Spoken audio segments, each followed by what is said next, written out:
Hi friends, ஒரு நாள் gap விட்டு வந்திருக்கேன். ஆக்சுவலி நேற்றுக்கு சண்டே இல்லையா, சண்டேங்கிறது நம்ம ஃபேமிலிக்கான ஒரு நாள். அதனால் நான் நேற்றுக்கு வீடியோ எதுவும் அப்லோட் பண்ணலை. நீ வீடியோ போடலன்னு இப்போ யார் அழுதா தானே கேட்குறீங்க? கேட்டுடுச்சு. அப்படிலாம் சொல்லப்படாது, சரியா? ஓகே, விஷயத்துக்கு வருவோம். நான் ஆல்ரெடி சொல்லியிருக்கேன், I am not a professional YouTuber. உங்களை மாதிரி ஒரு வியூவர் தான். அதாவது இந்த SSS 3 சைத்தான்க பண்ணுற அட்டூழியத்தை பார்த்துட்ருக்கிற ஒரு வியூவர் தான். என்னோட கருத்துக்களை சொல்கிறதுக்கு, அதாவது என் பார்வையில் தப்புன்னு தெரிகிற சில விஷயங்களை சொல்கிறதுக்கு எனக்கு ஒரு சரியான இடம் கிடைக்கல. அதனால தான் நான் ஒரு வீடியோ போட்டு ஒரு சிலருக்காவது புரிய வைக்கணும் அப்படின்னு சொல்லிட்டு ஒரு சின்ன முயற்சி எடுத்தேன். அதில் எனக்கு நல்ல ரெஸ்பான்ஸ் கிடச்சிது. எஸ்பெஷலி ஒரு கமெண்டர் எனக்கு சொன்னது என்னென்னா, சகோதரிகள் வெறும் கமெண்ட் மட்டும் போட்டுட்டு போயிடாமல் இந்த மாதிரி தங்களோட கருத்துக்களை வீடியோ மேக் பண்ணி சொல்கிறது ரொம்ப யூஸ்ஃபுல்லாக இருக்கும் அப்படின்னு சொல்லியிருந்தார். அது ஒரு வேலிட் பாயிண்ட். இதுவுமே எனக்கு ஆமாம், எனக்கு தெரிஞ்ச சில விஷயங்களை நான் சொல்லணும் அப்படிங்கிற ஒரு உத்வேகத்தை எனக்கு கொடுத்துச்சு. இது நான் பெரிய புரட்சி, நான் அப்படியே யூடியூப்பை க்ளீன் பண்ண வந்திருக்கேன், நான் கலாச்சாரத்தை காக்க வந்திருக்கேன் அப்படின்லாம் நான் சொல்லலை. அதாவது தப்பு அப்படின்னு தெரிகிற சில விஷயங்கள் எனக்கு இது தெரிஞ்சிருக்கு, நீங்களும் அது என்னென்னு பாருங்கள் அப்படின்னு சொல்கிறதுக்காகத்தான் நான் இந்த வீடியோஸ்லாம் நான் அப்லோட் பண்ணுறேன்.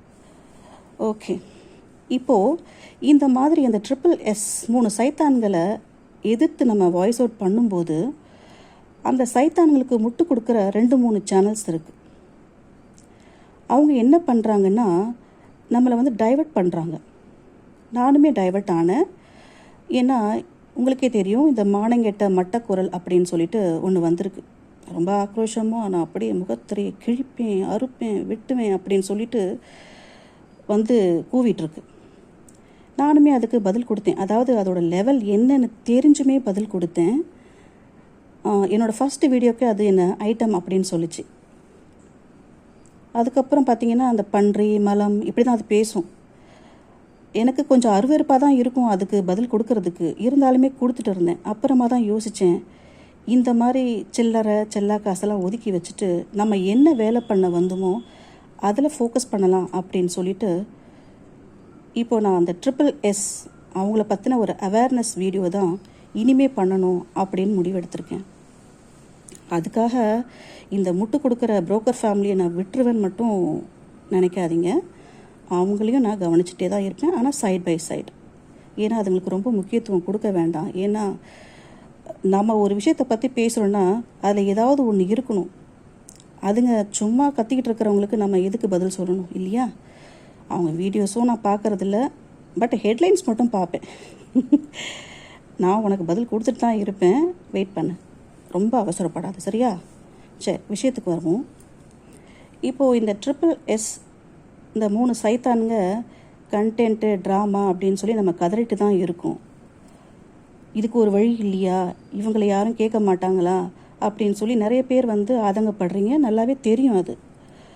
ஆனால் நம்ம இவங்களை யாருமே அடக்க முடியாதான்னு யோசிக்கும்போது முடியும். அதாவது 3 பேரால் முடியும். அந்த 3 பேர் யாருன்னா, 1 கடவுள், 2வது சட்டம், 3வது மக்கள் சக்தி. இப்போ கடவுள் தண்டனை கொடுப்பாரு தான், கண்டிப்பாக கொடுப்பார்.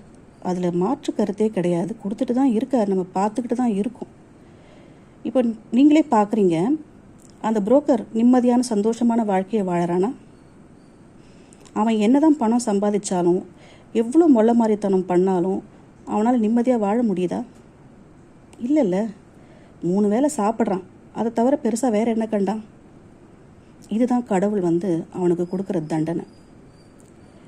இன்னும் கொடுப்பார், வெயிட் பண்ணுவோம். நம்ம கடவுளை போயிட்டு சீக்கிரம் செய்யுங்க அப்படின்லாம் நம்ம சொல்ல முடியாது இல்லையா? செய்ய வேண்டிய நேரத்தில் சிறப்பாக செய்வார். 2வது சட்டம். சட்டப்படியும் சில நடவடிக்கைகள் நடந்துக்கிட்டு இருக்குது. சில சகோதரிகள் அதுக்கான முயற்சியை செஞ்சுக்கிட்டு இருக்காங்க. அதுவும் நல்லபடி நடக்கும் அப்படின்னு நம்புகிறோம். இப்போது இந்த 2 தவிர 3வது ஒன்று இருக்குது, பெரிய சக்தி, மக்கள் சக்தி. அதுக்காக நீங்கள் புரட்சி பண்ணுங்க, போராட்டம் பண்ணுங்க அப்படின்லாம் நான் சொல்லலை. அதாவது மக்கள் சக்தியோட பெரிய சக்தி எதுவுமே கிடையாது. நம்மளோட அந்த ஒரு விரல் தான் நம்ம நாட்டை யார் ஆளணும் அப்படிங்கிற விஷயத்தையே தீர்மானிக்குது. அப்போ பாருங்கள் மக்கள் சக்தி எவ்வளோ பெரிய சக்தி. அதாவது நம்ம இந்த புரோக்கரை திருந்துடான்னு நம்ம சொல்கிறோம். ஆனால் ஒரு விஷயத்தை நம்ம புரிஞ்சுக்கணும், இனிமேல் அவங்கள திருத்த முடியாது. அவங்க ரொம்ப தூரம் போயிட்டாங்க. இனி அவங்களே நினச்சாலும் அந்த ட்ராமாவிலேருந்து வெளியே வர முடியாது. ஸோ அதனால் நாம் தான் திருந்திக்கணும் இல்லையா? இப்போது மக்கள்கிட்ட ஒரு பெரிய சக்தி இருக்குது. இந்த புரோக்கரோட லைவ் பார்க்குறவங்கள, அதாவது இந்த ட்ராமா பார்க்குறவங்க மக்களை 3 வகையாக பிரிக்கலாம். ஒருத்தவங்க தீவிரமான சப்போர்ட்டர்ஸ். எப்படின்னா, மாமாக்காக உயிரையே கொடுப்பேன், அத்தைக்காக மயிரையே கொடுப்பேன் அப்படிங்கிற அளவுக்கு தீவிரமான சப்போர்ட்டர்ஸ். அவங்க தீக்குளிக்க சொன்னால் கூட செய்வாங்க. அந்த அளவுக்கு தீவிரமான சப்போர்ட்டர்ஸ் இருக்காங்க. அவங்க தான் அக்கா, மாமா, அத்தை அப்படின்னு சொல்லி உறவு வச்சு அந்த ஜோதியில் ஐக்கியமானவங்க. அவங்கள ஒன்றுமே பண்ண முடியாது. அவங்க கடிவாளம் போடப்பட்ட ஒரு குதிரை மாதிரி. அவங்க ஒரு பக்கம் மட்டும்தான் பார்த்துக்கிட்டே இருப்பாங்க. அவங்க என்ன சொன்னாலும் நம்புவாங்க. இன்னொரு விஷயம் என்னென்னா, புரோக்கரே டேய் நான் போடுறது கண்டென்ட்டா, நம்பாதீங்கடா அப்படின்னு சொன்னால் கூட அவங்க நம்ப மாட்டாங்க. கண்டென்ட்டாக இருந்தாலும் பரவாயில்ல மாமா, நீ கண்டினியூ பண்ணு அப்படின்னு சொல்லிட்டு போய்கிட்டே இருப்பாங்க. இது தீவிரமான சப்போர்ட்டர்ஸ், ஃபர்ஸ்ட் கேட்டகரி. இவங்க என்ன தான் தீவிரமான சப்போர்ட்டர்ஸாக இருந்தாலும் இவங்க பர்சன்டேஜ் வைஸ் ரொம்ப கம்மி. ஸோ அவங்கள பற்றி நம்ம கவலைப்படையே வேண்டாம். அவங்க அப்படியே இருக்கட்டும். அவங்க அத்தையோடவே இருக்கட்டும், மாமாவோடவே இருக்கட்டும், அக்காவோடவே இருக்கட்டும். அவங்கள நம்ம எதுவும் பண்ண வேண்டாம். ரெண்டாவது இருக்கிறவங்க இந்த 3 சைத்தானுங்களை எதிர்க்கிறவங்க. இவங்க என்ன பண்ணுவாங்கன்னா, பேட் கமெண்ட்ஸ் போடுவாங்க. அட்லீஸ்ட் நம்ம போடுற கமெண்ட்டை பார்த்தாவது அவனுக்கு சூடு சொரணை ஏதாவது வருதா பார்க்கலாம் அப்படின்னு சொல்லிட்டு பேட் கமெண்ட்ஸாக போடுவாங்க. ஒரு விஷயம் புரிஞ்சுக்கோங்க, அவன் எல்லாத்தையும் உதிர்த்து விட்டவன். நீங்கள் என்ன தான் பேட் கமெண்ட்ஸ் போட்டாலும் தொடச்சி விட்டுட்டு போயிட்டே இருப்பான். நீங்கள் என்ன நினைக்கிறீங்க, பேட் கமெண்ட்ஸ் போடுறோம் அதோட நம்ம வேலை முடிஞ்சது அப்படின்னு நீங்கள் நினச்சிட்ருக்கீங்க. ஒரு உண்மை என்னென்னா, நீங்கள் தான் அவனோட முதலாளிங்க. நீங்கள் தான் அவனை வளர்த்து விடுறவங்க. உங்களால் தான் அவன் காசு பார்க்குறான். சொல்லப்போனால் இந்த பேட் கமெண்டர்ஸ் தான் அவனை வாழ வைக்கிற தெய்வங்கள். நான் என்ன சொல்கிறேன், நீங்கள் 100 ரூபா கொடுத்துட்டு ஒரு செருப்பு எடுத்து நீங்கள் சாணியில் முக்கி அடித்தா கூட தொடச்சிட்டு வாங்கிக்குவான். அப்படிப்பட்ட ஒரு கேடு கெட்டவன் தான் அந்த புரோக்கருங்கிறது உங்களுக்கு எல்லாருக்குமே தெரியும். ஸோ அவனுக்கு பேட் கமெண்ட்ஸ் போட்டு வளர்த்து விடுறதை விட நல்ல கமெண்ட்ஸ் போடுங்க. அதாவது என்ன கமெண்ட்ஸ் போடணும்னு நான் சொல்லித்தரேன் பாருங்களேன். இந்த புரோக்கர் மாதிரி ஒரு தூய்மையானவன், நேர்மையானவன் யாருமே இல்லை. மனைவியை தவிர வேறு யாரையும் அவன் பார்க்க மாட்டான். பொய்னா என்னன்னே அவனுக்கு தெரியாது. அதாவது தாயை தாங்குன்னு தாங்கினவர். தன்னோட தாய் இரவு நேரத்தில் பாத்ரூமில் வழுக்கி விழுந்துருவாங்கன்னு சொல்லிட்டு ராத்திரி ஃபுல்லாக அங்கேயே தான் கூட இருப்பார். தன்னோட அம்மா உடம்பு சரியில்லைன்னு சொல்லும்போது கூட மாத்திரை வாங்கி கொடுத்து அவங்க கூடவே உட்காந்துக்கிட்டு எல்லா பணிவிடையும் பண்ணவர். அவங்க இறந்ததுக்கப்புறம் எப்படா 40 நாள் ஆகும்னு பார்த்துருந்து 40 நாள் பாத்தியாவை அவரோட சொந்த பணத்தில் செஞ்சவர். எல்லோருக்கும் மரியாதை கொடுக்குறவர், தங்கச்சிகளாக நினைக்கிறவர் அப்படின்னு சொல்லிட்டு நல்ல கமெண்ட்ஸாக போடுங்க. போடும்போது ஆக்சுவலி இது நல்ல கமெண்ட்ஸ் மாதிரி இல்லை, இதுவும் அவனை கலாய்க்கிற மாதிரி தான் இருக்குது. என்ன பண்ணுறது, அவனுக்கு நல்ல கமெண்ட்ஸ் எதுவும் போட முடியாது. அதனால் நீங்கள் என்ன பண்ணுங்கள், அவர் நல்லவர் வல்லவர் அப்படின்னு போடுங்க. அது போட்டால் அவன் பொழப்பு நாறி போயிடும். ஏன்னா பேட் கமெண்ட்ஸ் போட்டால் தான் அவனோட வியூஸு எகிரும். இது நான் வந்து அனுபவபூர்வம் பார்த்துருக்கேன். நீங்கள் ஒன்று பாருங்கள், பேட் கமெண்ட்ஸ் போடும்போது அந்த பேட் கமெண்ட்டை அவன் 2 வாட்டி படிப்பான். நார்மல் டோனில் ஒரு வாட்டியும், அதை ஒழுங்கு காட்டுற மாதிரி ஒரு வாட்டியும் 2 வாட்டி படிப்பான். அதை படித்து மக்கள் மனசில் நல்லா பதிய வைப்பான். அவனுக்கு பேட் கமெண்ட்ஸ் போடணும். இப்போ கருப்பி கூட சொல்லுவா, எனக்கு வந்து டபுள் மீனிங்கில் போடுங்க, அதெல்லாம் ரொம்ப ஜாலியாக இருக்கும் அப்படின்னு சொல்லுவான். ஸோ இந்த மாதிரி பேட் கமெண்ட்ஸ் போடுறவங்க தான் அவங்களோட முதலாளிகள், மூலதனம். ஸோ நீங்கள் வந்து கொஞ்ச நாளைக்கு நல்ல கமெண்ட்ஸ் போட்டு பாருங்களேன், என்ன நடக்குதுன்னு பாருங்கள். அப்புறம் 3வது, இவங்க இந்த 2 கேட்டகரிலையும் வரமாட்டாங்க. அவங்க வீடியோஸ் பார்ப்பாங்க. எப்போ காலையில் 8 நிமிஷம் வீடியோ போடுவான், எப்போ சாயந்தரம் லைவ் போடுவான் அப்படின்னு சொல்லிட்டு பார்த்துட்டு இருப்பாங்க. அவங்களுக்கு போட்டாலும் சரி, போடலைனாலும் சரி, ஆனால் பார்ப்பாங்க. இவங்களும் வந்து மெஜாரிட்டி பீப்புள் வியூஸ் கொடுப்பாங்க. எனக்கு எந்த பாதிப்பும் இல்லை, நான் பார்க்குறேன் அப்படின்னு சொல்லி பார்ப்பாங்க. ஸோ நம்ம கான்சன்ட்ரேட் பண்ண வேண்டியது இந்த அந்த பேட் கமெண்ட்ஸ் போடுறவங்களையும், இந்த ரெகுலராக அதை பார்க்குறத ஒரு பழக்கமாக வச்சுட்ருக்கிறவங்களையும் தான். நீங்கள் ஒன்று மட்டும் பண்ணி பாருங்கள், அதாவது பேட் கமெண்டர்ஸ் நல்ல கமெண்ட்ஸ் போட்டு பாருங்கள். அதே மாதிரி ரெகுலராக அவங்கள வாட்ச் பண்ணுறவங்க கொஞ்சம் கேப் விட்டு பாருங்கள். இதை நீங்கள் பண்ணுறது ஆரம்பத்தில் கொஞ்சம் கஷ்டமாக தான் இருக்கும், அதை பண்ணுவீங்களானும் தெரியல.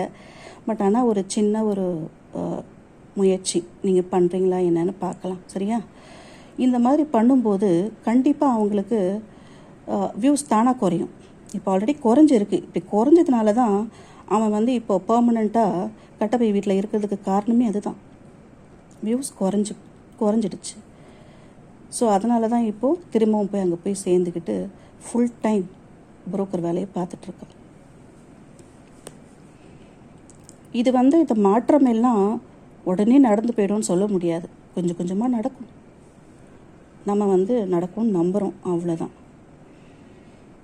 அன்சப்ஸ்கிரைப் பண்ணுங்க அப்படின்னு சொல்லிட்டு நிறைய பேர் இவனுக்கு எதிராக குரல் கொடுத்தாங்க. அதாவது 4 வருஷத்துக்கு முன்னாடியே.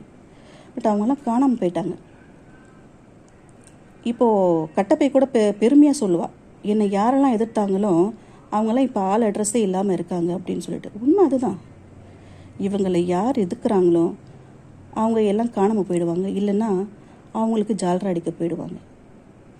இதை கண்கூட நிறைய பேரை நான் பார்த்துருக்கேன். நாங்களும் ஒரு சில நாள் இருக்கலாம், காணாமல் போயிடலாம், நல்லாவே தெரியும். ஆனால் இருக்கிற இந்த கொஞ்ச நாள் கொஞ்சம் பேரையாவது மாற்றணும் அப்படிங்கிற ஒரு சின்ன நோக்கம்தான் எனக்கு. ஸோ மக்கள் வந்து கொஞ்சம் அவனுக்கு நல்ல கமெண்ட்ஸாக போடுங்க. அதுக்கப்புறம் கொஞ்சம் கேப் விட்டு பாருங்கள். ஒரு நாள் பார்க்கலன்னா நமக்கு ஒன்றும் ஆக போகிறதில்ல. ஆனால் அந்த தீவிர சப்போர்ட்டர்ஸ் டெய்லி பாருங்கள். ஏன்னா அவங்க பாருங்கன்னா 6 மணிக்கு லைவ்னா 5 மணிக்கே வந்து க்யூவில் நின்றுவாங்க. ஸோ அது திருந்தாத ஜென்மங்கள், அதெல்லாம் ஒன்றும் பண்ண முடியாது. ஓகேவா? சரி. ஸோ இது வந்து நம்ம முதல்ல பண்ண வேண்டிய சில விஷயங்கள் தான். அதாவது அன்சப்ஸ்கிரைப் பண்ணுங்கள் அப்படின்னு சொன்னால் யாரும் பண்ண போகிறதில்ல. இனிமேல் இன்க்ரீஸ் தான் ஆகிட்டுருக்கும். அதனால் வந்து அது ஒன்றும் பண்ண முடியாது. ஓகே. ஸோ மக்கள் வந்து கொஞ்சம் கொஞ்சமாக புறக்கணிக்க ஆரம்பிங்க. அவங்க திருந்த மாட்டாங்க, நாம் தான் திருந்திக்கணும், சரியா? அடுத்து என்ன, மானங்கெட்ட மட்டக்குரல் சோழியை முடிச்சிட்ட போல இருக்கே.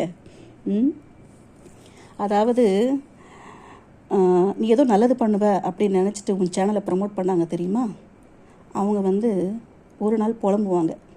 அதாவது உன்னை ப்ரமோட் பண்ண பாவத்துக்கு உன்னால் என்ன செய்ய முடியுமோ அதை செஞ்சிட்டேன்.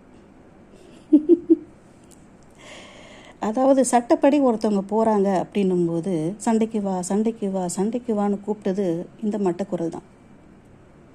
ஆதாரத்தை போடு, அதை போடு, இதை போடு அப்படின்னு சொல்லிட்டு வா வான்னு கூப்பிட்டுட்டு அது போய் ஒரு பொந்தில் ஒளிஞ்சிக்கிச்சு. இது கத்த கத்த அடி வாங்குறது என்னவோ புரோக்கர் ஃபேமிலி தான். அதனால் மட்டக்குரல், மானங்கெட்ட மட்டக்குரல் கத்திக்கிட்டே இரு. நீ கத்த கத்த புரோக்கர் ஃபேமிலிக்கு மேலே மேலே மேலே அடி விழுந்துக்கிட்டு தான் இருக்குது. நாங்கள் பார்த்துக்கிட்டு தான் இருக்கோம்.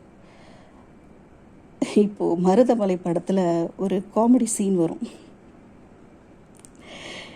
அதாவது நம்ம வடிவேலு சொல்லுவார், டேய், அவன் அடிச்சிருந்தாலாவது என் மூஞ்சி முகரை மட்டும்தான்டா போயிருக்கும். நீ எதுக்குடா தேவையில்லாமல் உள்ளே வந்து யூட்டர்ன் பண்ணி என் மூக்கை பஞ்சர் ஆக்குனது மட்டும் இல்லாமல் இந்த ஸ்டேஷனே காலி பண்ணிட்டியடா அப்படின்னு சொல்லிட்டு சொல்லுவான். ஆக்சுவலி அந்த வேலையை தான் இந்த மட்டக்குரல் பண்ணியிருக்கு. தேவையில்லாமல் உள்ளே வந்து சண்டைக்கு வான்னு எல்லாரையும் கூப்பிட்டு பாவம் புரோக்கர் ஃபேமிலியை அடி வாங்க வச்சிட்ருக்கு. பரவாயில்ல, ஏதோ அதால் முடிஞ்சது செய்யுது போல இருக்கு. செய். ஸோ இந்த வீடியோ ரொம்ப லென்த்தாக போகுது, அதனால் நான் இதோட முடிச்சுக்கிறேன். நாளைக்கு பார்க்கலாம். Bye friends.